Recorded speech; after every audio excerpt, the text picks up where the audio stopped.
Bonjour, très heureuse de vous retrouver encore aujourd'hui et encore plus heureuse de partager avec vous une pensée et qui sera une bénédiction pour même ne fût-ce qu'une vie, parce que moi, ça m'a vraiment bénie. Aujourd'hui, nous allons parler euh, je peux dire d'un titre, d'un thème qui est à la base de plusieurs désorientations par rapport à notre marche dans tous les domaines, je peux dire, de la vie, dans la société. Nous allons parler de je ne suis pas une erreur. Donc, moi, je ne suis pas une erreur.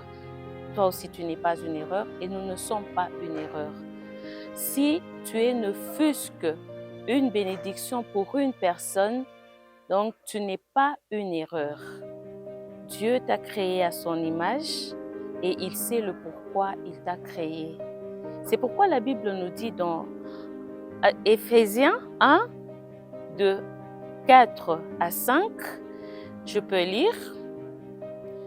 En lui, Dieu nous a élus avant la fondation du monde pour que nous soyons saints et irrépréhensibles devant lui, nous ayons prédestinés dans son amour à être ses enfants d'adoption par Jésus-Christ selon le bon plaisir de sa volonté. Donc, c'est vraiment clair. Donc, Dieu ne t'a pas créé pour rien, Dieu ne m'a pas créé pour rien.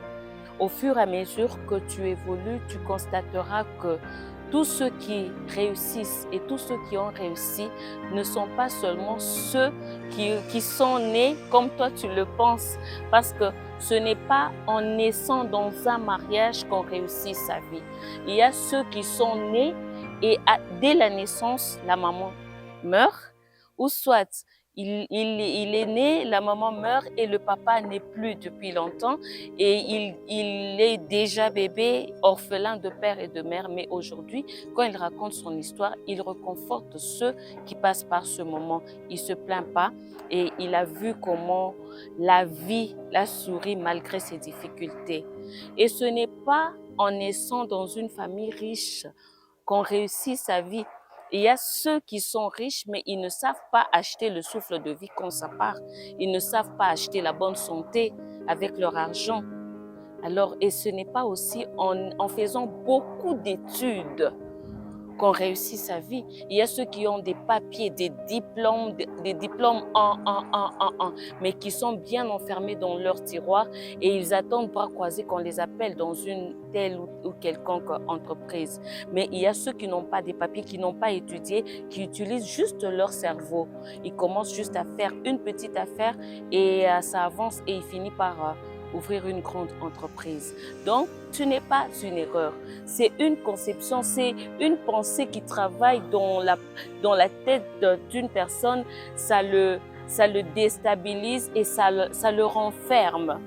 Alors, moi, je te dis que tu n'es pas une erreur telle que tu es là. Même de toutes les manières que tu es né. Jésus-Christ n'est pas né dans un mariage. Je vous épargne des versets. Jésus-Christ n'est pas né dans un hôpital luxueux. Il est né au milieu des animaux. Jésus-Christ n'a pas vécu dans une famille riche. Son papa était juste un charpentier et tout. Et voilà. Mais il est le Seigneur des Seigneurs et il accomplit sa mission. Donc, si je parle de Jésus-Christ, c'est l'exemple parfait, typique et authentique. Donc, Jésus-Christ l'a fait. Et il a accompli sa mission et il est remonté vers le Père. Donc, accomplissons notre mission. La plus grande des choses qu'il faut avoir dans la tête, c'est je vis, d'accord, mais pourquoi je suis né, pourquoi je vis encore pendant qu'il y a ceux qui sont morts. Il y a ceux qui sont dans les lits des hôpitaux et moi, je suis vivante en bonne santé. Pourquoi je vis encore? Alors, tu as une mission à accomplir. Découvre d'abord ton identité. Qui es-tu? Et c'est comme ça que tu vas découvrir le potentiel caché en toi et tu vas donner un sens à ta vie. Avoir beaucoup d'années, c'est pas ça la gloire, mais c'est donner un sens à ces années. Alors, tu n'es pas une erreur, je ne suis pas une erreur, nous ne sommes pas une erreur et découvrons juste qui nous sommes pour la gloire de Dieu et le Seigneur fera de nous des meilleures personnes sans que le monde ne nous amène dans beaucoup de discours. Que Dieu vous bénisse et à la prochaine. Ciao, ciao, ciao.